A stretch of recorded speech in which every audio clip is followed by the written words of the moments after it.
हमारे साथ हैं मध्य प्रदेश में गणित संकाय से तीसरी रैंक लाने वाली मंदाकिनी। हम उनसे बात करेंगे और जानेंगे उनकी तैयारी कैसी रही और आगे वो क्या करना चाहती हैं। बहुत बहुत धन्यवाद, बहुत बहुत पहले तो बधाई आपको। बहुत बहुत धन्यवाद आपका। अब आपने स्टेट में 3rd रैंक लाई मैथ से, कैसी तैयारी आपकी रहती थी? मेरा डेली का 7 से 8 घंटा सेल्फ स्टडी टाइम रहता था।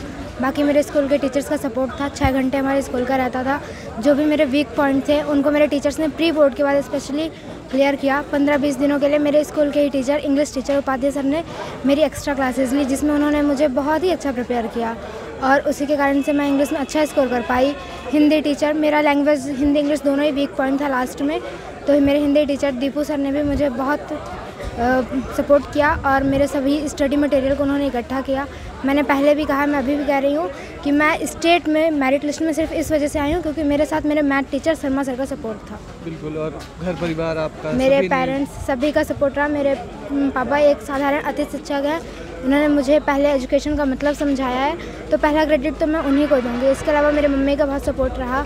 हमेशा जो गर्मी की छुट्टी अपने मायकों में बिताती थी, लेकिन वो हमारी असुविधा ना हो कोई किसी तरह की, हमारी सुविधा को देखते हुए हमेशा घर में ही रहती हैं। तो मम्मी को भी बहुत बड़ा थैंक्स है, पापा को भी और स्कूल के स्टाफ को। अब आगे आपकी क्या तैयारी रहेगी 12th? आगे मैं इंजीनियरिंग फील्ड में जाना चाहती हूँ, तो अब मैं बीटेक कंप्यूटर साइंस से करने का सोच रही हूँ। मंदाकिनी ने टॉप किया, तीसरी रैंक आई पूरे प्रदेश में, कैसा महसूस कर रहे हैं? बड़े हर्ष की बात है कि एक साधारण अतिथि शिक्षक की बच्ची ने एमपी में टॉप 3 रैंक प्राप्त किया और विद्यालय परिवार का और अपने ज़िले का नाम जो है तो रोशन किया। ये बड़े गर्व की बात है। आप कैसे प्रेरणा स्रोत आपको बोले कि पिताजी मेरे शिक्षक हैं और लगातार प्रेरित करते थे मुझे? हम शुरू से शिक्षक के रूप में ही पहले प्राइवेट शिक्षक 96 से बच्चों को पढ़ाने का, फिर 2008 से हम अतिथि शिक्षक अंग्रेजी वर्ग 2 में लगातार कार्यरत रहे।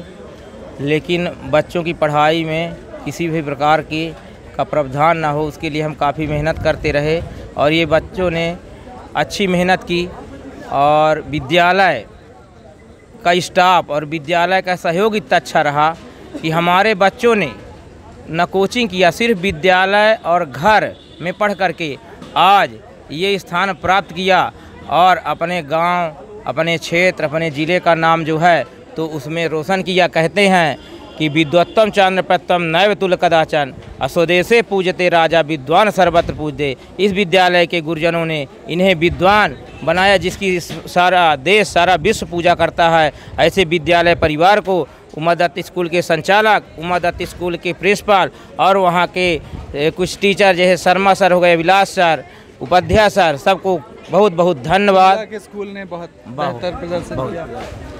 मंदाकिनी के पिता कह रहे हैं कि स्कूल ने बहुत सपोर्ट किया और बिना कोचिंग के उनने इतनी मेहनत करके 3rd रैंक लेके आए। कैसा लग रहा है आपको आज? बहुत अच्छा लग रहा है। बहुत ही खुशी की बात है, बहुत ही हर्ष की बात है कि मंदाकिनी पांडे सेल्फ स्टडी करके विद्यालय के शिक्षक के बताए हुए मार्गदर्शन के आधार पर उन्होंने आज ये 3rd रैंक प्राप्त किया मध्य प्रदेश के प्रवीण सूची में।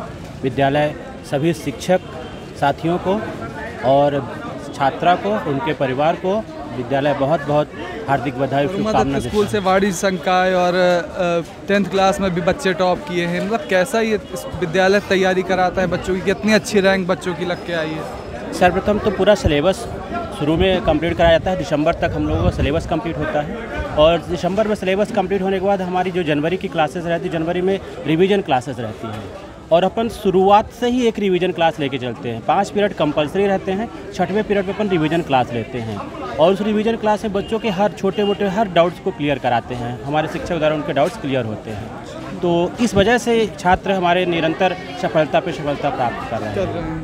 तो ये थे हमारे साथ मंदाकिनी, उनके पिता और टीचिंग स्टाफ।